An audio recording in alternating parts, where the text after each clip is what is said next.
بسم الله الرحمن الرحيم بسم الله الرحمن الرحيم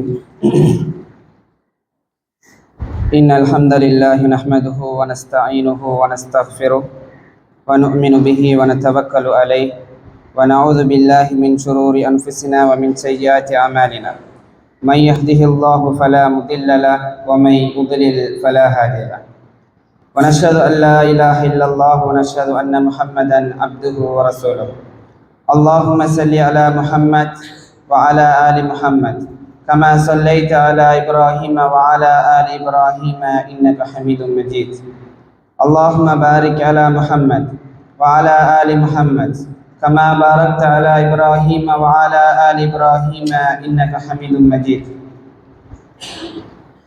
يا أيها الذين آمنوا اتقوا الله حق تقاته ولا تموتن إلا وأنتم مسلمون يا أيها الناس اعبدوا ربكم الذي خلقكم من نفس واحدة وخلق منها زوجها وبث منهما رجالا كثيرا ونساء واتقوا الله الذي تساءلون به والأرحام إن الله كان عليكم رقيبا يا أيها الذين آمنوا اتقوا الله وقولوا قولا سديدا يصلح لكم أعمالكم ويغفر لكم ذنوبكم ومن يطع الله ورسوله فقد فاز فوزا عظيما رب اشرح لي صدري ويسر لي أمري واحلل عقدة من لساني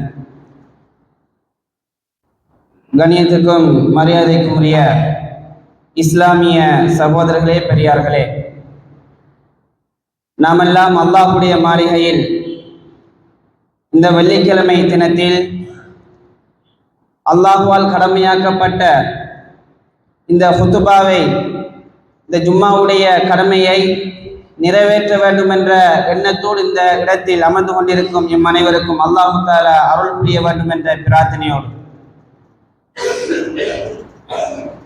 அல்லாஹ்வும் அவருடைய தூதர் ஸல்லல்லாஹு அலைஹி வஸல்லம் அவர்களும் எமக்கு எந்த விடயங்களை எம்முடைய வாழ்க்கையில் எடுத்து நடக்க வேண்டும் என்று கட்டளையிட்டார்களோ அந்த விடயங்களை நானும் நீங்களும் எடுத்து நடப்பதற்கும், அதே போல எமது வாழ்வில் எதனை தவிர்த்து நடக்க வேண்டும் என்று கட்டளையிட்டார்களோ அந்த விடயங்களை நானும் நீங்களும் தவிர்த்து நடக்க வேண்டும் என்றும் உபதேசமாக எனக்கும் உங்களுக்கும் ஞாபகமூட்டிக் கொள்கிறேன். அன்பின் இஸ்லாமிய சகோதரர்களே, அல்லாஹ்வின் நல்லடியார்களே,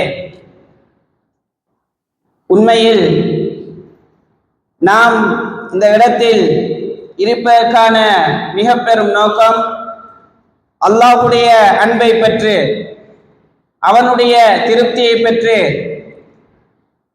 சுவர்க்கத்தை அடைய வேண்டும், நரகத்திலிருந்து எம்மை நாம் காத்து கொள்ள வேண்டும் என்கின்ற ஒரு உன்னதமான நோக்கத்தோடு இருக்கிறோம் சகோதரர்களே. அல்லாஹு தஆலா அவனுடைய அடியார்களுக்காக,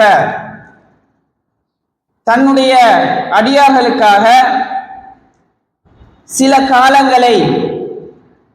காலங்களை விட்டும் சிறந்ததாக ஆக்கியிருக்கிறான். இது அல்லாஹ் எனக்கும் உங்களுக்கும் செய்த மிக பெரும் அருளாகும்.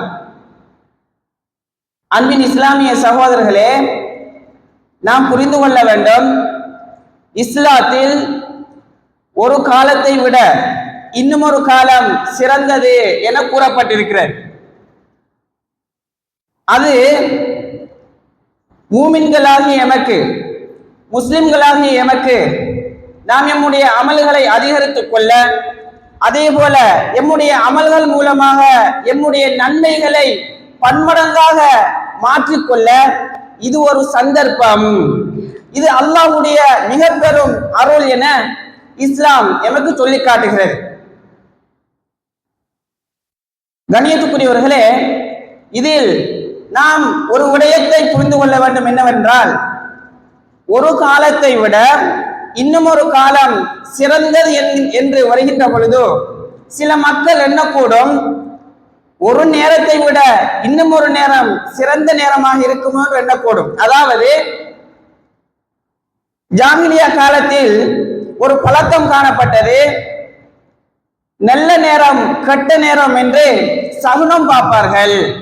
நல்ல நேரம் கெட்ட நேரம் என்று சகுனம் பார்க்கக்கூடிய ஓர் கலாச்சாரம் ஜாஹிலியா காலத்தில் இருந்தது. அதனை நபி ஸல்லல்லாஹு அலைஹி வஸல்லம் அவர்கள் இல்லை என முற்றுமுழுதாக அதனை தடை செய்கிறார்கள். அப்படி எண்ணக்கூடாது. இஸ்லாத்தில் ஒரு செயலை நாம் செய்ய முற்படுகின்ற பொழுது நல்ல நேரம் கெட்ட நேரம் கிடையாது. அது எந்த நேரமாக இருந்தாலும் அது நல்ல நேரம்தான். ஆனால் அமல்களால், இபாதத்துகளால் எம்முடைய நன்மைகளை இரட்டிப்பாக மாற்றுவதற்கு, பன்மடங்காக மாற்றுவதற்கு சில காலங்கள், சில நேரங்கள் சிறந்ததாக காணப்படும். உதாரணத்துக்கு சொல்ல போனால் தஹஜ்ஜுடைய நேரம் ஏனைய நேரங்களை விட என்ன சிறந்தது? துவா செய்வதற்கு, தௌபா செய்வதற்கு, நாம் இஹ்லாஸோடு அமல் செய்வதற்கு அந்த நேரம் மிகச் சிறந்தது. இப்படி சகோதரர்களே, இபாதத் ரீதியாக சில நேரங்கள், சில காலங்கள் சிலதை விட சிலது சிறந்ததாக காணப்படும். இதனை நாம் ஒவ்வொருவரும் புரிந்து கொள்ள வேண்டும். அந்த வகையில் இஸ்லாத்துக்கு முன்பிருந்தே ஜாஹிலியா கால மக்களிடமும் இருந்த ஓர் வழக்கம்தான் அவர்களுக்கு மத்தியில் 4 காலங்கள், அதாவது சங்கையான மாதங்களாக காணப்பட்டது. எமக்கெல்லாம் தெரியும். இப்ப நமக்கு தெரியும் என்னன்னா, இஸ்லாத்தில் 4 மாதங்கள் இருக்கிறது. அது என்ன? அது ஏனைய மாதங்களை விட சிறந்த மாதம், சங்கையான மாதம். அந்த மாதத்தில் யுத்தம் செய்ய முடியாது, அதே போல சண்டையிட முடியாது, கொள்ளையிட முடியாது. இப்படியான சில சட்ட திட்டங்கள் அந்த காலத்து மக்களுக்கு மத்தியில் இருந்தது. கண்ணியமானவர்களே, இப்ப நமக்கு சிறந்த காலம் என்று தெரியும். ஆனால் அதனுடைய வரலாற்று பின்னணி என்ன? அதனுடைய வரலாற்று பின்னணி என்ன? துல்காதா மாதம், துல்ஹிஜ்ஜா மாதம், முஹர்ரம், அதே போல ரஜப், இந்த 4 மாதங்களும் இஸ்லாத்தில் சங்கையான மாதங்கள் என இஸ்லாம் நமக்கு அடையாளப்படுத்துகிறது. கண்ணியமானவர்களே, இப்ராஹிம் அலைஹிஸ்ஸலாம் அவர்களுடைய காலத்தில் இருந்து, இப்ராஹிம் அலைஹிஸ்ஸலாம் அவர்களுடைய காலத்தில் இருந்து இந்த 4 மாதங்களும் சங்கையான மாதங்களாக அந்த மக்களால், அந்த சமூகத்தில் அமுல்படுத்தப்பட்டு வந்தது. இதை நாம எதுல பார்க்கலாம் என்றா, வரலாறுகளை படிக்கின்ற பொழுது ஹர்புல் ஃபுஜ்ஜார் என்கின்ற ஒரு யுத்தம் வரும். ஹர்புல் ஃபுஜ்ஜார் என்கின்ற ஒரு யுத்தம் 586வது வருடம் நடைபெறுகிறது. நபி ஸல்லல்லாஹு அலைஹி வஸல்லம் அவர்கள் அந்த நேரத்தில் இருக்கிறார்கள். கண்ணியமானவர்களே, ஹர்புல் ஃபுஜ்ஜார் என்றால் அதற்கு தமிழ் அர்த்தம் பாவிகளுடைய யுத்தம். பாவிகளுடைய யுத்தம். ஏன் இப்படி பெயர் வந்ததென்றால், இந்த சங்கையான மாதங்களில் விதிமுறைகளை மீறி அந்த மக்கள் யுத்தம் செய்த காரணத்தினால் அந்த யுத்தத்துக்கு பேர் என்ன? ஹர்புல் ஃபுஜ்ஜார். ஆக இஸ்லாமிய சகோதரர்களே, இந்த சங்கையான மாதங்கள் என்பது இஸ்லாத்துக்கு முன்பிருந்தே நடைமுறையில் உள்ள ஓர் விடயம் என்பதனை நாம் ஒவ்வொருவரும் புரிந்து கொள்ள வேண்டும். துல்காதா மாதம், துல்ஹிஜ்ஜா மாதம், அதே போல முஹர்ரம், இந்த 3 மாதங்களும் தொடர்ச்சியாக வருகிறது. துல்காதா என்பது 11வது மாதம், இஸ்லாமிய மாதங்களில் 11வது மாதம். அதே போல துல்ஹிஜ்ஜா 12வது மாதம், முஹர்ரம் என்பது 1வது மாதம். அப்ப தொடர்ச்சியாக வருகிறது. ரஜப் என்பது சகோதரர்களே 7வது மாதம், இடையில் வருகிறது. இப்ப இதனுடைய வரலாற்று பின்னணி என்னவென்றால், இமாம் இப்னு கசீர் அவர்கள் தன்னுடைய தஃப்சீரில் பதிவு செய்கிறார்கள். அதாவது இப்ராஹிம் அலைஹிஸ்ஸலாம் அவர்களுடைய காலத்திலிருந்தே மக்கள் காபாவினை தவாப் செய்கின்ற வழக்கம் அவர்களுக்கு மத்தியில் இருந்தது. காபாவை என்ன செய்வாங்க? வலம் வருவார்கள், அடிக்கடி தரிசிப்பாங்க. இப்படியான ஒரு வழக்கம் அந்த மக்களுக்கு மத்தியில் இருந்தது. கண்ணியமானவர்களே, பாருங்க, துல்ஹிஜ்ஜா மாதத்துக்கு முந்தைய மாதம் துல்காதா. அப்ப ஏன் இந்த 4 மாதங்களிலும் யுத்தம் செய்யக்கூடாது, சண்டையிடக்கூடாது, அதே போல கொள்ளையிடக்கூடாது என்று வைத்தார்கள் என்றால் காரணம், அந்த காலத்து அரபிகளுக்கு மத்தியில், ஜாஹிலியா கால மக்களுக்கு மத்தியில் ஒரு ஊரிலிருந்து இன்னுமொரு ஊருக்கு செல்கின்ற பொழுதோ என்ன செஞ்சிருவாங்க, கொள்ளை அடிச்சிருவாங்க. இல்லாட்டி சில நேரம் யுத்தம் செய்வார்கள், சில நேரம் சண்டையிடுவார்கள். இப்படி பல பிரச்சனைகள் காணப்பட்டது. அப்ப இந்த மாதத்தை சங்கையான மாதமாக மாற்றுகிறார்கள். காரணம், துல்ஹிஜ்ஜா மாதம் அந்த மக்கள் காபாவை தரிசிக்க வருகின்ற ஒரு மாதம் தான் என்ன, துல்ஹிஜ்ஜா மாதம். அப்ப துல்காதா மாதத்தில் அதற்காக தயார் செய்வார்கள். தங்களுடைய எல்லா வேலைகளையும் நிறுத்தி மக்காவுக்கு வருவதற்காக மக்கள் என்ன செய்வாங்க, தயார் செய்வார்கள். தங்களை தயார் செய்து அதுக்கு தேவையான பொருட்களை தயார் செய்து, இப்படி துல்காதா மாதத்தில் இந்த நிகழ்ச்சி நடக்கும். துல்ஹிஜ்ஜா மாதத்தில் மக்காவுக்கு வந்து விடுவார்கள். அப்ப தவாஃபுலாம் முடிச்சிட்டு அவங்களோட கிரியைகளை முடிச்சிட்டு முஹர்ரம் மாதம் என்ன திரும்பி செல்வார்கள். அப்ப வாரத்துக்கு அந்த தயார் நிலைக்கு ஒரு மாதம், அவர்களுடைய கிரியைகளை செய்வதற்கு துல்ஹிஜ்ஜா மாதம், அதே போல திரும்பி தங்களுடைய ஊர்களுக்கு பாதுகாப்பாக செல்ல வேண்டும் என்பதற்காக முஹர்ரம் மாதம். இந்த மாதங்களில் என்ன செய்ய முடியாது, எந்த அரபிகளும் சண்டையிட மாட்டார்கள். எந்த அளவுக்கு என்றால், வரலாற்று ஆசிரியர்கள் தங்களுடைய புத்தகங்களில் சொல்லுகிறார்கள், தன்னுடைய தந்தையை கொன்ற ஒரு எதிரி கண்முன்னே சென்றாலும், தன்னுடைய தந்தையை கொண்ட ஒரு எதிரி கண்முன்னே தனியே செல்கிறான். இந்த துல்காதா, துல்ஹிஜ்ஜா, முஹர்ரம் போன்ற இந்த மாதங்கள்ல தனியே போறான். இவருக்கு என்ன செய்யலாம், நினைச்சா கொலை செய்யலாம். அப்படியான ஒரு சந்தர்ப்பம் கிடைத்தாலும் கூட அவங்க என்ன செய்ய மாட்டாங்க, இந்த மாதம் சங்கையான மாதம் என்பதை கருத்தில் கொண்டு எவருடனும் சண்டையிட மாட்டார்கள், யுத்தம் செய்ய மாட்டார்கள். அப்படி ஒரு வழக்கம் காணப்பட்டுச்சு சகோதரர்களே. இப்ப இந்த 3 மாதங்களும் என்ன, காபாவை தரிசிக்க வருவதற்காக இந்த 3 மாதங்களும் சங்கையான மாதங்களாக மாற்றப்பட்டது. இடையில் 7வது மாதம் ரஜப். இந்த மாதம் இந்த மக்கள் வருடத்தின் நடுவில் காபாவுக்கு வந்து செல்வதற்காக அந்த மாதம் ஒரு சங்கையான மாதமாக மாற்றப்பட்டது. இதுதான் இஸ்லாத்தில் இந்த 4 மாதங்களும் சங்கையான மாதங்களாக, ஒரு சிறந்த மாதங்களாக வருவதற்கு காரணம். இது அந்த காலத்திலிருந்தே நடைமுறையில் உள்ள ஒரு விடயம். இதனை அல்லாஹு தஆலா இஸ்லாத்தில் அங்கீகரிக்கிறான், இஸ்லாத்தில் அங்கீகரிக்கிறான். கண்ணியமானவர்களே, இப்ப நாம இருக்கின்ற இந்த மாதமும் என்ன, துல்ஹிஜ்ஜா மாதம். போன மாதம் துல்காதா 11வது மாதம். இப்ப நாம் இருக்கிறது துல்ஹிஜ்ஜா மாதம். கண்ணியமானவர்களே, இந்த துல்ஹிஜ்ஜா மாதம் என்பது இஸ்லாத்தில் மிக பெரும் சிறப்புகளை கொண்ட ஒரு மாதம்.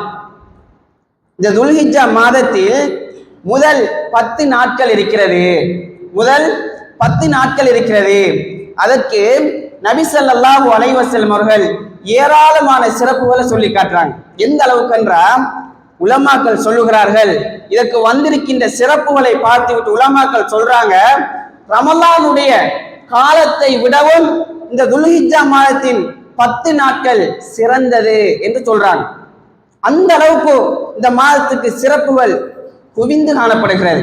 கண்ணியமானவர்களே, இப்ப நாம இருக்கிறது இன்றைக்கு துல்ஹிஜ்ஜா மாதத்தின் ஹிஜ்ரி 2ஆம் நாள். துல்ஹிஜ்ஜா மாதத்தில் 2வது நாளில் நாம் இருக்கிறோம். நேற்று 1வது நாள், இன்று 2வது நாள். அன்பின் சகோதரர்களே, இப்ப நாம இந்த துல்ஹிஜ்ஜா மாதத்தின் முதல் 10 நாட்களை எப்படி பயன்படுத்த போகிறோம், அமல்களால் இதனை எப்படி சிறப்பிக்க போகிறோம் என்பதனை நானும் நீங்களும் சற்று யோசிக்க வேண்டும் சகோதரர்களே. அல்லாஹு தஆலா சூரா அல் ஃபஜ்ர் சொல்லி காட்டுகிறான், வல் ஃபஜ்ர் அதிகாலையின் மீது சத்தியமாக, வலையாலின் அஷர் 10 இரவுகள் மீது சத்தியமாக.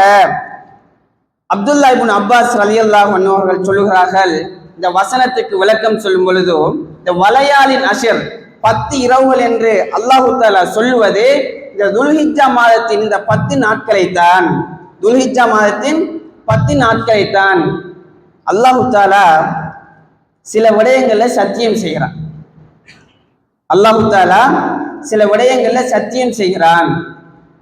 அல்லாஹ் சத்தியம் செய்கின்ற அந்த விடயங்களை எடுத்து பார்த்தால் மிக பெரும் சிறப்புகளும் மிக பெரும் விடயங்களுமாக அந்த விடயம் காணப்படும். அந்த வகையில் அல்லாஹு தஆலா ஃபஜ்ர் நேரத்தில் சத்தியம் செய்கிறான். நமக்கெல்லாம் தெரியும் சகோதரர்களே, ஃபஜ்ர் நேரம் என்பது இஸ்லாத்தில் எவ்வளவு முக்கியத்துவம் வாய்ந்த ஒரு நேரம். ஃபஜ்ர் நேரத்தில் செய்கின்ற சில அமல்கள் உண்மையில் அதில் இஹ்லாஸை தவிர வேறு எதுவுமே இருக்க முடியாது. ஃபஜ்ர் நேரத்தில் ஒருவர் எழுந்து தொழுகிறார் என்றால் அதில் இஹ்லாஸை தவிர வேறு எதுவும் இருக்க முடியாது.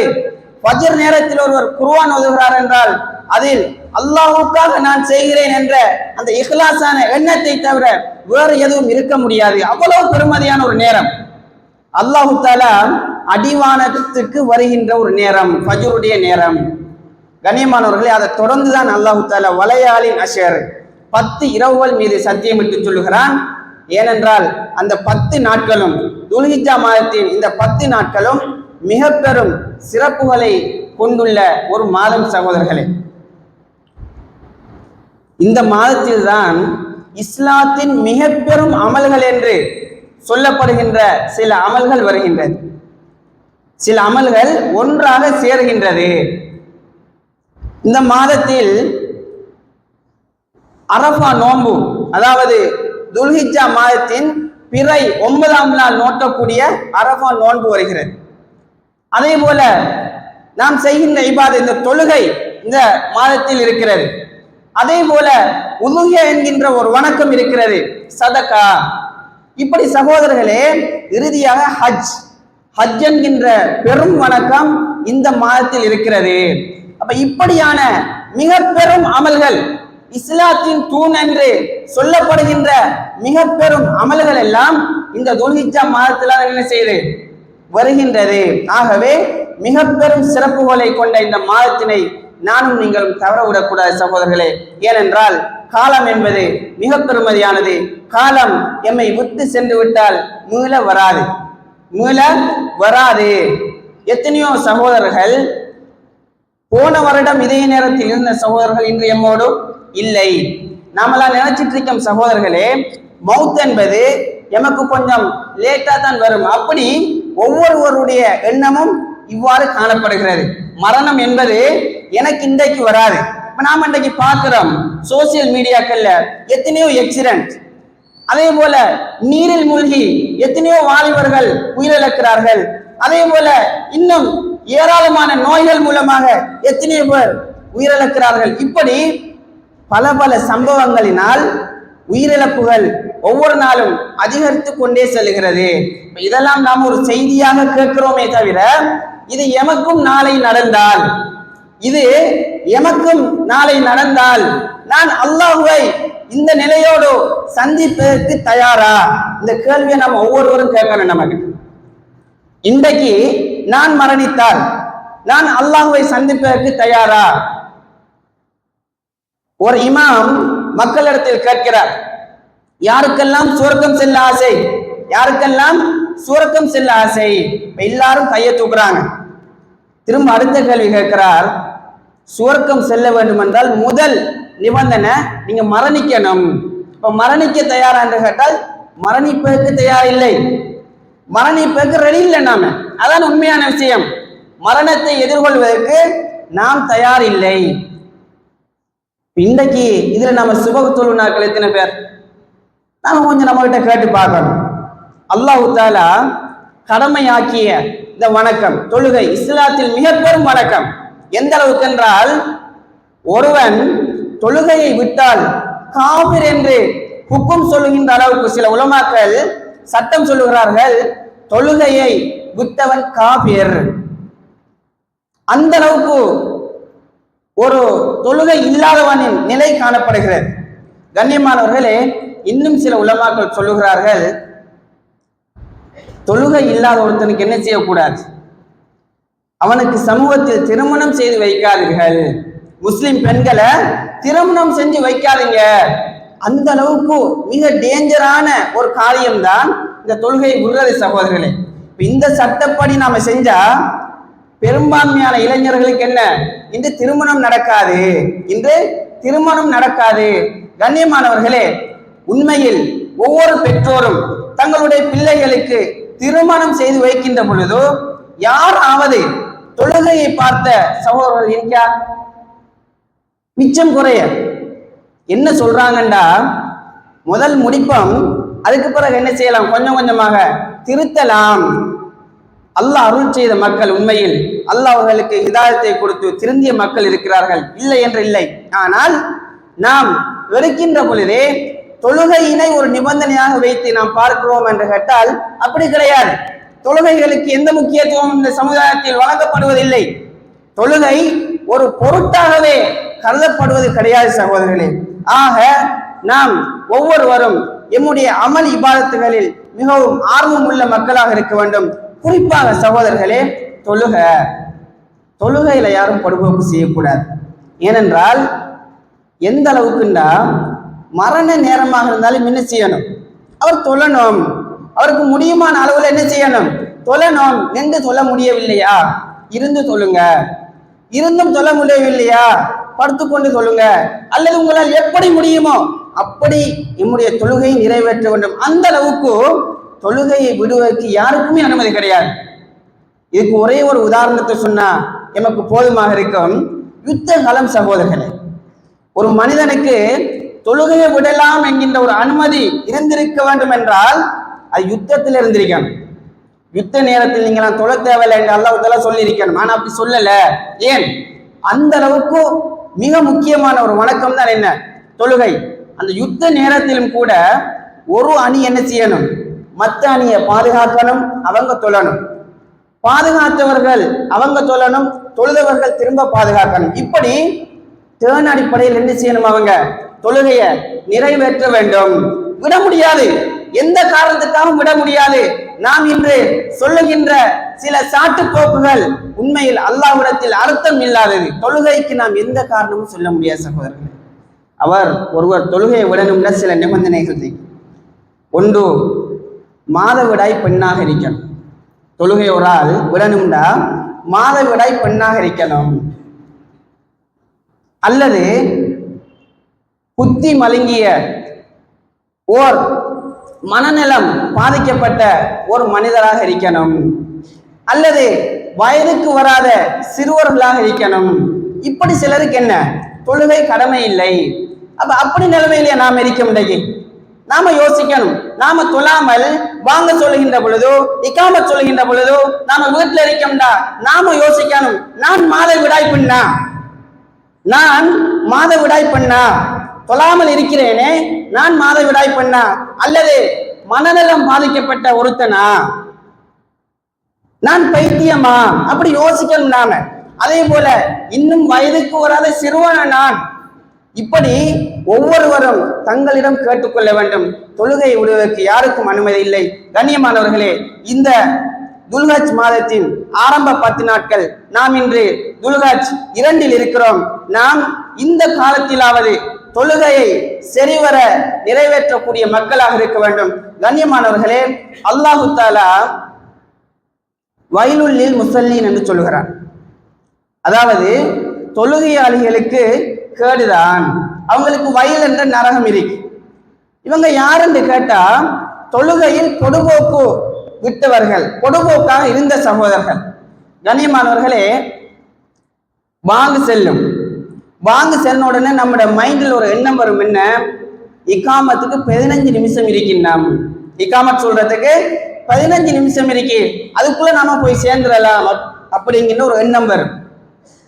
இப்ப நாம வீட்டில இருந்து எப்ப ரெடி ஆகுவோம்டா, இந்த இக்காமத் சத்தத்தை கேட்டாதான் என்ன செய்வோம், வீட்டிலிருந்து வெளியாகுவோம். சில நேரம் வேறு வேலைகள் அல்லது கதை பிஸியில் அப்படி இருந்தோம்டா 1 ரக்காத் 2 ரக்காத் போயிடும். திரும்ப ஷைத்தான் ஒரு எண்ணத்தை போடுவான், தொழுக முடிய போதும், போய் என்ன செய்ய போறாய், வீட்டையே தொழு அப்படிங்கிற ஒரு எண்ணம் வரும் சகோதரர்கள். இப்படி தொழுகை மிஸ் ஆகிட்டே போகும். அப்ப இவங்களுக்கு என்ன, வயல் என்ற நரகம் இருக்கிறது. ஆக தொழுகையை விட்டு தொழுதாலே பாவம், அதற்கு வேற சட்டம் இருக்கிறது. அப்ப தொழுகை இல்லாமல் இருக்கிற சகோதரர்கள் கொஞ்சம் யோசிக்கணும். நாம என்ன எண்ணத்தோடு இந்த சமுதாயத்தில் வாழ்கிறோம். நாம் கொஞ்சம் கூட கூச்சம் இல்லாமல் எங்களை ஏன் முஸ்லிம் என்று அடையாளப்படுத்துகிறோம்? அதனை நாம் ஏன் செய்கிறோம் சகோதரர்களே? உண்மையில் பெரும் பாவம் தான். ஆனால் இன்னல்லாஹ தவ்வாபுர் ரஹீம், அல்லாஹு தஆலா மிகவும் மன்னிப்பவன், அதே போல இரக்கமானவன். அல்லாஹு தஆலா இரக்கமானவன். அல்லாஹு தஆலா சொல்கிறான், லா தக்னது மிர் ரஹ்மத்தில்லாஹ், அல்லாஹ்வுடைய இரக்கத்திலிருந்து நீங்க என்ன நிராசை அடைய வேண்டாம், நிராசை அடைய வேண்டாம். அப்ப தொழாத சகோதரர்கள், தங்களுடைய வாழ்நாளில் பாவம் செய்த சகோதரர்கள் கவலைப்பட தேவையில்ல. நம்ம செஞ்சது பெரும் பாவம் தான், ஆனால் அதுக்கு பாவம் வீழ்ச்சி இருக்கிறது. அடுத்த கட்டம் அல்லாஹ் தஆலா வைத்திருக்கிறான், பாவம் வீழ்ச்சி இருக்கிறது. அல்லாஹ் கஃபூர், அல்லாஹ் மிகவும் மன்னிப்பவன். கண்ணியமானவர்களே, இந்த கஃபூர் என்ற வார்த்தைக்கு உலமாக்கள் ஒரு அர்த்தம் சொல்றாங்க. என்னன்னா, மக்கள் யுத்தம் செய்கின்ற பொழுதோ தலையில் ஒரு தலை கவசம் ஒன்று போடுவார்கள். அதுக்கு அரபியில் மிகஃபர் என்று சொல்வார்கள். மிகஃபர், கஃபர் என்கின்ற வினை சொல்லிலிருந்து வந்ததுதான் இந்த மிகஃபர். அதே போல கஃபூர் என்கின்ற இந்த சொல், அந்த மிகஃபர் என்ன செய்யுமாம், ஒரு மனிதனுடைய தலையை மறைக்கும். முதல் வேலை என்ன செய்யும்? மறைக்கும். இரண்டாவது வேலை, ஏனைய எதிரிகளின் வாளில் இருந்து தன்னுடைய தலையை பாதுகாக்கும். இது அந்த தலை கவசத்தின் வேலை. அப்ப கஃபூர் என்ற சொல்லுக்கு அர்த்தம், அல்லாஹு தஆலா ஒரு அடியானின் பாவங்களை மன்னித்து அப்படியே மறைத்து விடுகிறான். அவனுடைய பாவத்தை என்ன செய்கிறான்? மறைத்து விடுகிறான். ஆக கண்ணியமானவர்களே, அல்லாஹ் மிக கருணையாளன். அதே போல அல்லாஹு தஆலா நாம் தௌபா செய்யறதை விரும்புறான். அல்லாஹ் நிறைய தௌபா செய்யறது அல்லாஹு தஆலா இந்த காலங்கள்ல நிறையவே விரும்புகிறான். அல்லாஹு தஆலா தன்னுடைய அடியார்களை நிறையவே மன்னிக்கிறான். இப்ப நாம தான் மன்னிப்பு கேட்கல, அதான் பிரச்சனையெல்லாம் நம்ம இல்ல. நாம பாவத்தையும் செய்கிறோம், அதே சமயம் தௌபா செய்வதில்லை. கண்ணியமானவர்களே, ஷைத்தான் தான் எல்லாத்துக்கும் காரணம். ஷைத்தான் ஒரு எண்ணத்தை நம்மள்ட்ட தருவான். எப்படின்னா, ஒரு நல்ல முறையில் அமல் செய்த ஒரு மனிதர் இடையில் ஏதாவது குறைபாடுகள் ஏற்பட்டிருக்கும். ஷைத்தான் சொல்லுவான், பாவத்தையும் செய்கிறாய், நன்மையும் செய்கிறாய், இப்ப அல்லாஹ்வுட விஷயத்துல விளையாடுறியா? பாவமும் செய்கிறாய், நன்மையும் செய்கிறாய், அல்லாஹ்வுட விஷயத்துல விளையாடுறியா அப்படிங்கிற ஒரு எண்ணத்தை ஷைத்தான் தருவான். அப்ப நமக்கு எது லேசி? நன்மையை விட்டுட்டு பாவத்தை செய்தா நமக்கு லேசி. அப்ப நாம யோசிப்போம், இன்ஷா அல்லாஹ் தௌபா செய்வோம், அது வரைக்கும் சில விஷயங்களை என்ன செஞ்சிருவோம், முடிச்சிருவோம். இப்ப நிறைய பேர் யோசிக்கிறாங்க எப்படின்னா, இப்ப நாம பிஸி, ஆஃபீஸ் வேலை, ஏனைய வேலைகள், தொழுகையை போய் சரியா தொழ முடியல, நாம பிஸி. இன்ஷா அல்லாஹ் ஒரு கட்டத்தில் நாம ஃப்ரீயாக மாறுவோம். அப்ப என்ன செய்யலாம்? தொழுது கொள்ளலாம், இபாதத் செய்யலாம், தௌபா செய்யலாம். கண்ணியமானவர்களே, அதுக்கு நம்ம உயிரோடு இருக்கணுமே. நம்ம உயிரோடு இருப்போம் என்ன உத்தரவாதம்? எந்த நேரத்தில் மரணம் எந்த ரூபத்தில் உள்ள யாருக்கு தெரியும்? ஆக கண்ணியமானவர்களே, இன்று மரணம் வந்தாலும் நானும் நீங்களும் அதனை சந்திப்பதற்கு, எதிர்கொள்வதற்கு தயாரான மக்களாக இருக்க வேண்டும். ஏனென்றால் மரணம் என்பது அல்லாஹு தஆலா எப்படி எந்த நேரத்தில் தருவான் என்பது நமக்கு தெரியாது. ஆக எந்த நேரத்தில் நமக்கு தயாரான மக்களாக இருக்க வேண்டும். அதே போல துல்ஹஜ் மாதத்தின் இந்த 10 நாட்களை சரிவர பயன்படுத்திய மக்களாக நானும் நீங்களும் மாற வேண்டும் சகோதரர்களே. அப்துல்லா இப்னு அப்பாஸ் ரலியல்லாஹு அன்ஹு அவர்கள் ஒரு செய்தியை சொல்கிறார்கள், மாமின் ஐயாமின் அல் அமலு சாலிஹு ஃபீஹின்ன அஹப்பு இலல்லாஹ்.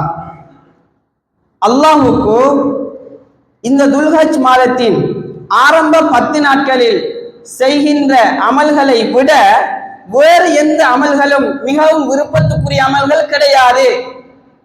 இந்த துல்ஹஜ் மாதத்தின் 10 நாட்களில் செய்கின்ற அமல்களை விட வேறு எந்த அமல்களும் அல்லாஹ்வுக்கு மிகவும் விருப்பத்துக்குரிய அமல்கள் கிடையாது என ஸல்லல்லாஹு அலைஹி வஸல்லம் அவர்கள் இந்த செய்தியை எமக்கு சொல்லி காட்டுகிறார்கள். ஆகவே நாம் ஏற்கனவே சொன்னோம், உலமாக்கள் ரமலானுடைய காலத்தை விடவும் சிறந்த ஒரு காலம் என்ன சில உலமாக்கள் சொல்லுகிறார்கள். ஆகவே நாம ரமலானுடைய காலத்துக்கு எப்படியெல்லாம் பிரயத்தனம் எடுத்தோமோ, எப்படியெல்லாம் முயற்சி எடுத்தோமோ, அதை விட ஒரு மடங்கு இந்த துல்ஹஜ் மாதத்தின் முதல் 10 நாட்களுக்கு நாம் எடுக்க வேண்டும் சகோதரர்களே.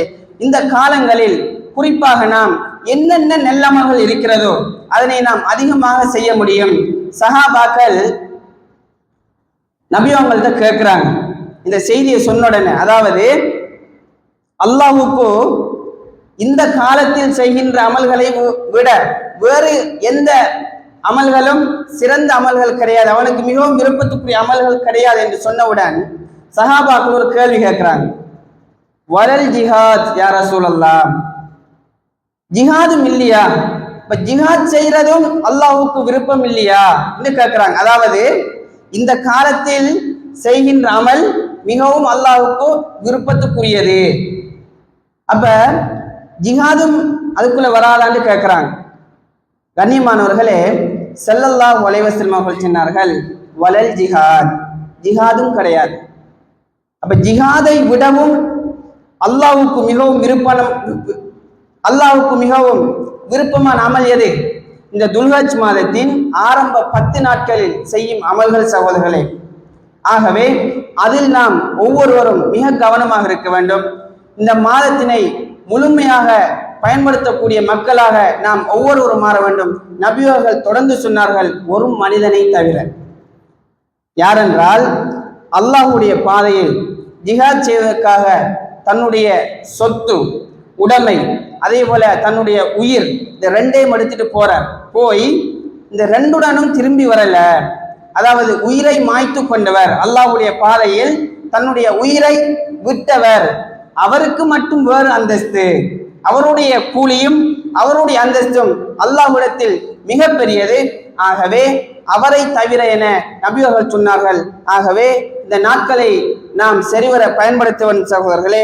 அதே போல குறிப்பாக அதிகமாக நாம் குர்ஆனை ஓத முடியும், அதிகமாக சதக்கா கொடுக்க முடியும், அதே போல நபிலான வணக்கங்களில் நாம் அதிகமாக ஈடுபட முடியும், அதே போல தௌபா செய்யலாம், அதே போல எம்முடைய பெற்றோர்களுக்கு பணிவிடை செய்யலாம், அதே போல உறவுகளை நாம் என்ன செய்யலாம், சேர்ந்து நடக்கலாம். இப்ப நிறைய பேருக்கு உறவுகளோட பிரச்சனை இருக்கும், சின்ன சின்ன காரணங்களுக்காக உறவை துண்டிச்சு வாழும். இப்ப இப்படியான காலங்கள்ல நாம் அந்த உறவுகளை சேர்ந்து நடக்கின்ற பொழுது அதுக்குரிய நன்மை அல்லாஹ்விடத்தில் பன்மடங்காக வழங்கப்படும். அதே போல மக்களுக்கு உதவி செய்வது, இப்படி என்னென்ன அமல்கள் இருக்கிறதோ அந்த அமல்களை நாம் இந்த காலத்தில் செய்து அல்லாஹ்விடத்தில் சிறந்த மக்களாக, அதே போல அல்லாஹ்வுக்கு விருப்பமான மக்களாக நாம் மாற வேண்டும். அதே போல இந்த மாதத்தில் இருக்கின்ற மிக முக்கியமான இன்னும் ஒரு அமல் தான் அரபாவுடைய நோன்பு. இன்றைக்கு நாம ஹிஜ்ரி, அதாவது துல்ஹஜ் மாதம் 2வது நாளில் இருக்கிறோம். துல்ஹஜ் மாதம் 2வது நாளில் இருக்கிறோம். இன்ஷா அல்லாஹ் எதிர் வருகின்ற வெள்ளிக்கிழமை ஹிஜ்ரி, அதாவது துல்ஹஜ் மாதம் ஹிஜ்ரி 9ஆம் நாள், ஹிஜ்ரி 9ஆம் நாள் தான் அரபாவுடைய நோன்பு நோட்கப்படும். இன்ஷா அல்லாஹ் எதிர்வரும் வெள்ளிக்கிழமை நாம் ஒவ்வொருவரும் நாம் இந்த நோன்பினை நோட்பதோடு எம்முடைய குடும்பத்தில் உள்ளவர்களையும் என்ன செய்யணும், நாம தூண்டணும், ஆர்வமூட்டணும். நபி அவங்க சொன்னாங்க, மந்தல்ல அல ஹைரின், யார் ஒருவர் ஒரு நலவை வழிகாட்டுகிறாரோ ஃபலஹு மிஸ்லு அஜ்ரி ஃபாயிலிஹி, அதை யாரெல்லாம் செய்கிறாங்களோ அவங்களுக்கு கிடைக்கிற அதே கூலி இவருக்கும் கிடைக்கும். அவருடைய கூலியில எதுவும் குறையாது, அந்த செய்கிறவருடைய கூலியில் எதுவும் குறையாது. அல்லாஹு தாலா நாம் யாருக்கெல்லாம் வழிகாட்டுகிறோமோ, எம்முடைய வழிகாட்டுதல் மூலமாக யாரெல்லாம் பயன்பெறுகிறார்களோ அவங்க செஞ்சாங்கன்னா ஒரு 100 பேர் நாம சொல்றதை கேட்டு நோன்பு நோற்றால், உதாரணத்துக்கு சொல்கிறேன், அல்லது வீட்டில் இருக்கின்ற ஒரு 2 பேர், ஒரு 3 பேர், அல்லது ஒருவராக இருந்தாலும் அவர்களுடைய கூலிகள் அவங்களுக்கு கிடைக்கிற அதே கூலி எனக்கும் கிடைக்க போகிறது. ஆகவே நாம் பிறரையும் இந்த நோன்பினை நோட்பதற்கு தூண்ட வேண்டும். அதே போல மார்க்க விடயங்களை அவங்களுக்கும் எடுத்து சொல்ல வேண்டும் சகோதரர்களே. அதே போல நபியோர்கள் இதற்கு சொன்ன சிறப்பு, அரபா நோன்புக்கு நபியோர்கள் சொன்ன சிறப்பு, கடந்த ஒரு வருடத்தின் பாவம், அதே போல எதிர்வருகின்ற ஒரு வருடத்தின் பாவங்கள், ஆக 2 வருடங்களின் பாவங்கள் என்ன செய்யப்படும், இந்த நோன்பின் மூலமாக மன்னிக்கப்படும் என ஸல்லல்லாஹு அலைஹி வஸல்லம் அவர்கள் சொன்னார்கள். அதே போல இந்த காலத்தில் இருக்கின்ற இன்னும் ஒரு மிக முக்கியமான அமல் உலுஹியா. உலுஹியா என்பது இந்த காலத்தில் இருக்கின்ற மிகப்பெரிய ஒரு அமல். எந்த அளவுக்கு என்றால், சில உலமாக்கள் சொல்லுகிறார்கள், உலமாக்களுக்கு மத்தியில் கருத்து வேறுபாடு உள்ளது, உலமாக்கள் சொல்லுகிறார்கள் வாஜிப், ஆனால் ராஜிகான சரியான கருத்து சுன்னா முஅக்கதா, வலியுறுத்தப்பட்ட ஒரு சுன்னத்தான காரியம் தான் என்ன, இந்த உலுஹியா வணக்கம். கண்ணியமானவர்களே, நம்ம ஏன் வாஜிபுங்கிறத சொன்னோம்னா, வாஜிப் என்று சொல்லுகின்ற அளவுக்கு இதனுடைய சிறப்பு இஸ்லாத்தில் மிகப்பெரியது. ஆனால் சரியான கருத்து இது சுன்னா முஅக்கதா, வலியுறுத்தப்பட்ட ஓர் சுன்னத்தான காரியம். கண்ணியமானவர்களே, யாருக்கெல்லாம் வசதி இருக்கிறதோ, யாருக்கெல்லாம் பண வசதி இருக்கிறதோ, யாரெல்லாம் முடியுமோ இது கொடுப்பதற்கு அவங்க என்ன செய்யணும், கட்டாயம் கொடுக்க வேண்டும். இப்னுல் கையும் ரஹ்மத்துல்லாஹி அலைஹி ஒரு இமாம், அவங்க சொல்றாங்க, நபி ஸல்லல்லாஹு அலைஹி வஸல்லம் அவர்கள் தன்னுடைய வாழ்நாளில் உலுஹியா கொடுக்காமல் இருந்ததே இல்லை. எல்லா காலங்களிலும் என்ன செய்வாங்க, நபி அவங்க உலுஹியா என்ற வணக்கத்தை நிறைவேற்றுவார்கள். ஆகவே உலுஹியா விடயத்தில் நாம் ஒவ்வொருவரும் கவனமாக இருக்க வேண்டும். உலுஹியா என்பது சகோதரர்களே, அதற்கு சில நிபந்தனைகள் இருக்கிறது. முதலாவதாக உலுஹியாவுக்கு என்ன செய்யணும், நியத் வைக்கணும். உலுஹியா நம்ம கொடுக்கிற ஐடியா இருந்தால் முதல் கொடுக்கிறங்கிற ஒரு எண்ணம் நம்ம மனசில் இருக்கும் தானே. இப்ப இவர்கள் என்ன செய்ய வேண்டும் என்றால், உலுஹியாவுக்குரிய நியத் இருக்கின்றவர்கள் துல்ஹஜ் மாதத்தின் பிறை கண்டதிலிருந்து அவர்களுடைய பிராணி அறுக்கப்படும் வரைக்கும் அவங்க என்ன செய்யக்கூடாது, நகம் அதே போல முடி போன்றவற்றை களையக்கூடாது. இது முதலாவது நிபந்தனை. கண்ணியமானவர்களே, நியத் வைக்கின்ற விடயத்தில் இன்னும் ஒரு விடயம் இருக்கிறது. இப்ப நியத் வைக்கின்றவர் தன்னுடைய குடும்பத்தாருக்கும் சேர்த்து என்ன செய்யலாம், நியத் வைக்கலாம். கொடுக்கிற ஒரு ஆள் தான், நன்றாக புரிந்து கொள்ள வேண்டும், கொடுக்கிற ஒருவர் தான். ஆனால் நியத் வைக்கின்ற பொழுது தன்னுடைய குடும்பத்தாருக்கும் சேர்த்து என்ன செய்யலாம், நியத் வைக்கலாம். இப்ப உதாரணத்துக்கு நான் கொடுக்க போகிறேன் என்றால், என்னுடைய பொறுப்பில் இருக்கின்றவர்கள் யாரெல்லாம் என்ற பொறுப்பில் இருக்காங்களோ அவங்களுக்கு சேர்த்து நான் நியத் வைக்கலாம். உதாரணத்துக்கு என்னுடைய மனைவி, என்னுடைய பிள்ளைகள், அதே போல என்னுடைய பொறுப்பில் என்னுடைய தாய் தகப்பன் இருந்தால் அவர்களுக்காகவும் நான் இந்த வணக்கத்தை நிறைவேற்றுகிறேன் என்ற எண்ணத்தை நாம் என்ன செய்யலாம், வைத்துக் கொள்ள முடியும். அதே போல யாரு அந்த நியத்தை வைத்தாரோ அவர்தான் என்ன செய்யக்கூடாது, நெகமுடி போன்றவற்றை களையக்கூடாது. ஏனையவர்கள் என்ன செய்யலாம், அவர்கள் நெகமுடி போன்றவற்றை களைய முடியும், அவர்களுக்கு அது தடை கிடையாது. அதே போல கண்ணியமானவர்களே, இரண்டாவது நிபந்தனை, உலுஹியா என்பது பிராணிகளில் இருந்துதான் கொடுக்க முடியும். அதாவது நபியோர்கள் வழிகாட்டியது ஒட்டகம், மாடு, ஆடு.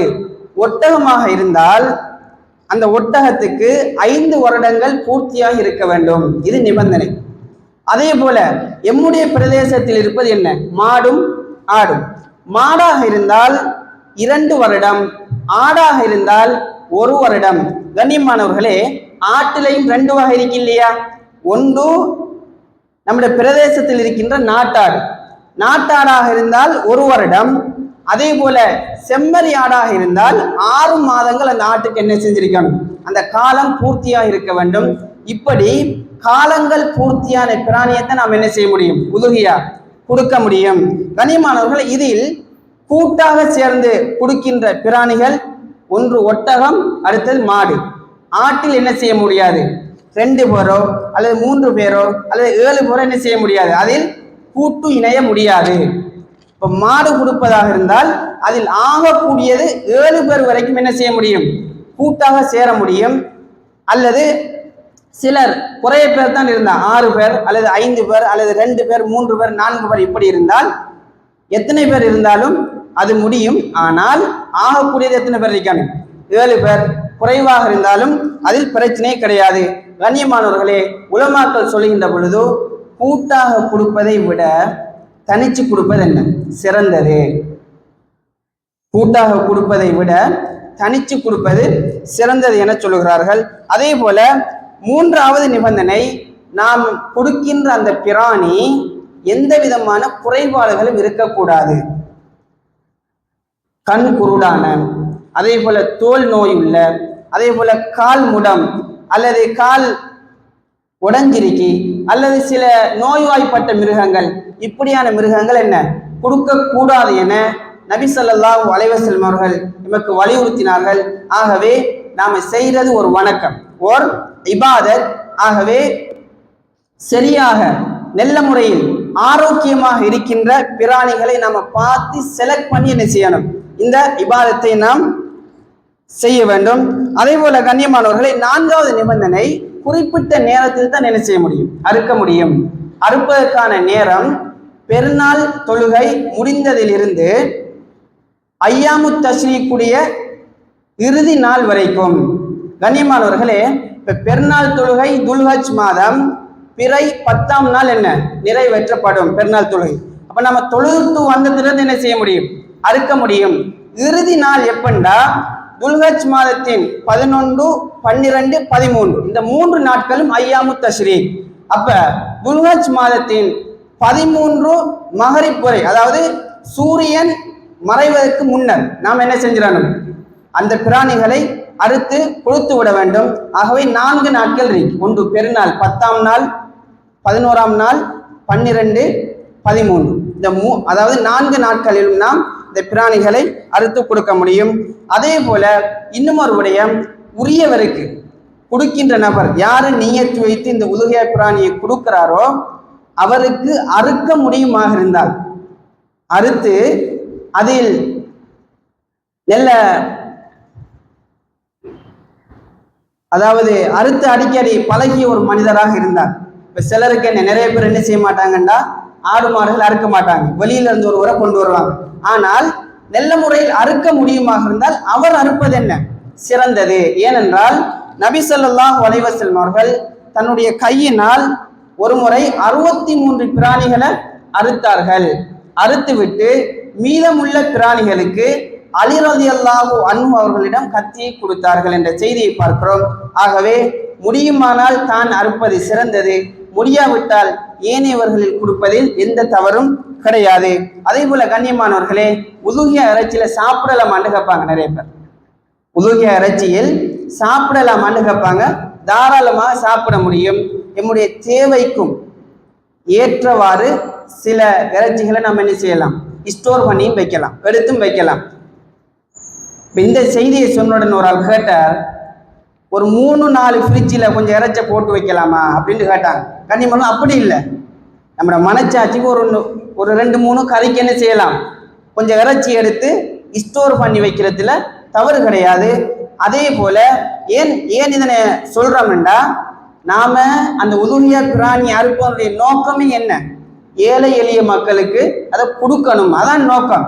இப்ப நாம பெரும்பான்மையான இறைச்சிகளை நாம வச்சுட்டு கொஞ்சத்தை தான் கொடுக்கமுண்டா, அவனுடைய நோக்கம் தவறா இல்லையா, நோக்கம் பிழைச்சி போகும். ஆகவே நாமளும் அதில் சாப்பிட முடியும். அதே போல நம்முடைய தேவைக்கேற்ப கொஞ்சம் இறைச்சியும் என்ன செய்யலாம், அதில் சேவ் பண்ணி நம்ம சேமித்து வைக்க முடியும். அதே போல கண்ணியமானவர்களே, இதில் நடக்கின்ற ஒரு தவறு என்னவென்றால், அறுப்பதற்காக அந்த இறைச்சிகளை பங்கு போடுறது, அதே போல அறுப்பது, கிளீன் பண்ணுவது, இதற்கு நம்ம வெளியில இருந்து ஆக்களை பிடிப்போம். ஆக்களை பிடிச்சி நிறைய பேர் என்ன செய்வாங்கன்னா, அவங்களுக்கு கூலி கொடுக்கணுமா இல்லையா, அந்த கூலிய இறைச்சியில கொடுத்துருவாங்க. அது முடியாது, அது முடியாது. ஏனென்றால் நபி ஸல்லல்லாஹு அலைஹி வஸல்லம் அவர்கள் அலி ரலியல்லாஹு அன்ஹு அவர்கள் இப்படி செய்யறதை தடுத்தாங்க, அப்படி செய்யக்கூடாது என்று. ஆக கண்ணியமானவர்களே, அப்ப அறுக்க வார ஆளுக்கு நம்ம கூலியாக என்ன செய்ய முடியாது, இறைச்சியை கொடுக்க முடியாது. அவருக்கு அவரோட கூலி என்னவோ அதை நம்ம கொடுத்துடணும். 5000 ரூபாய் காசு பேசுறோமா, அப்ப 2 கிலோ இறைச்ச கொடுக்க இயலாது. அவருடைய பணத்தை தான் என்ன செய்யணும், கொடுக்கணும். ஆனால் கொடுத்து விட்டு இப்ப நீங்க விரும்புறீங்க, இப்ப அறுத்த ஒரு ஆள், அப்ப நாமளும் என்ன செய்வோம், நம்மளோட பங்குல இருந்து ஒன்றை கொடுப்போம்னா அது தவறு கிடையாது. அவரோட கூலியை கொடுத்துட்டு மேலதிகம் அவருக்கு கொடுக்க விரும்பினால் அது தவறு கிடையாது. ஆனால் அறுத்ததற்கான கூலியாக என்ன செய்யக்கூடாது, இறைச்சியை கொடுக்க முடியாது என்கின்ற விடயத்தினை நாம் புரிந்து கொள்ள வேண்டும். ஆகவே உதுகியாவுடைய சட்டங்களை சரிவர நாம் புரிந்து இந்த மகத்துவமான இபாதத்தை அல்லாஹுக்காக நிறைவேற்றக்கூடிய மக்களாக என்னை உங்களை மாற்றுவானாக. வஆஹிரு தஅவானா அல்ஹம்துலில்லாஹி ரப்பில் ஆலமீன்.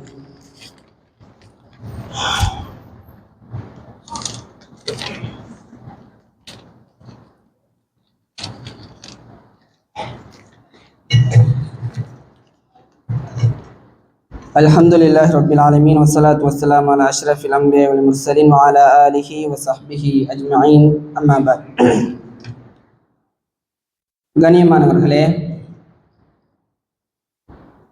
அல்லாஹு தாலா இந்த உலுஹியா என்கின்ற கடமை வந்ததற்கான வரலாற்று பின்னணியை அல் குர்ஆனில் சொல்லி காட்டுகிறான். சுருக்கமாக கூறிவிட்டு முடிக்கிறேன். அல்லாஹு தாலா சொல்லுகிறான், ஃபலம்மா பலக மஅஹு அஸ்ஸஅய, இஸ்மாயில் அலைஹிஸ்ஸலாம் அவர்கள் தன்னுடைய தந்தையோடு செல்லுகின்ற பருவம் வந்தவுடன், இப்போ நடந்து போற அந்த பருவம் வந்தவுடன், கண்ணியமானவர்களே, எமக்கெல்லாம் தெரியும் இப்ராஹிம் அலைஹிஸ்ஸலாம் அவர்களுக்கு குழந்தை பாக்கியம் இல்லாமல் இருந்து மிச்சம் காலத்துக்கு பிறகு தான் என்ன குழந்தை பாக்கியம் வருகிறது. இஸ்மாயில் அலைஹிஸ்ஸலாம் அவர்கள் பிறக்கிறார்கள். இப்போ இஸ்மாயில் அலைஹிஸ்ஸலாம் அவர்கள் பிறந்து அந்த அல்லாஹ் தஆலா அப்படியே சொல்லி காட்டுகிறான் என்னவென்றால், அந்த நடந்து தருகின்ற அந்த பருவம், அதாவது தஃப்சீர் ஆசிரியர்கள் சொல்லுகிறார்கள், கிட்டத்தட்ட ஒரு 12 அல்லது 13 அல்லது 10 அல்லது 13 வயதுக்கு இடைப்பட்ட அந்த காலம். இப்போ பிள்ளை சில செயல்களை தானாகவே செஞ்சு அந்த பிள்ளையின் மூலமாக தந்தைக்கு பிரயோசனங்கள் வருகின்ற ஒரு காலம். இப்போ இந்த காலத்துல தந்தைமார்கள் பிள்ளையோடு மிகவும் இரக்கமாக இருப்பார்கள். அல்லாஹ் தஆலா இதன் ஒரு சோதனையாக இப்ராஹிம் அலைஹிஸ்ஸலாம் அவர்களுக்கு கொடுக்கிறான். இப்ப இப்ராஹிம் அலைஹிஸ்ஸலாம் அவர்கள் சொல்லுகிறார்கள், கால யா புனைய, எனது அருமை மகனே, இன்னி அராஃபில் மனாம், நான் கனவுல கண்டன், அன்னி அதுபகு, நான் உங்களை அறுக்கிற மாதிரி கண்டேன் அப்படின்னு சொல்றாங்க. நபிமார்களுடைய கனவெல்லாம் என்ன? வஹி. நபிமார்களுடைய கனவெல்லாம் வஹி. இப்ராஹிம் அலைஹிஸ்ஸலாம் அவர்கள் கேட்காங்க, ஃபந்தூர் மாதா தரா, என்ன செய்யலாம் சொல்லுங்க, என்ன செய்யலாம் சொல்லுங்க. கால, அந்த புள்ள சொல்றார், யா அபதி இஃப்அல் மா துஅமர், உங்களுக்கு என்ன கட்டளையாக வந்ததோ அதை செய்யுங்க.